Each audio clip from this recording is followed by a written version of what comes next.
बघा, एका संख्येला 899 ने भागले असता मिळणारी बाकी 63, तर त्या संख्येस 29 ने भागल्यास किती बाकी मिळेल, असा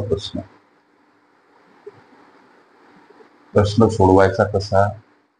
इथं 899 ने भागले तेव्हा मिळणारी बाकी 63, या पहिल्या बाकीला दुसऱ्या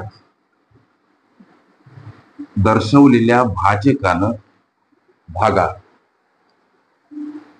एकोणती दोन्ही 58 आणि ही वजाबाकी म्हणजे बाकी 5, हे या प्रश्नाचं लेकरांनो काय?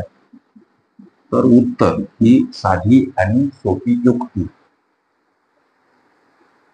प्रस्तुत प्रश्नाचं उत्तर 5 पर्याय क्रमांक सी मध्ये दर्शवलेलं आहे. ओके. संख्या, शाब्दिक उदाहरणे तसेच संकीर्ण प्रश्नसंच ह्या माझ्या प्लेलिस्ट अवश्य बघा. त्यामध्ये विविध स्पर्धकांनी विविध अंगांनी विचारल्या संभाव्य अशा असंख्य प्रश्नांचा सराव तुम्हास करता येईल. ओके.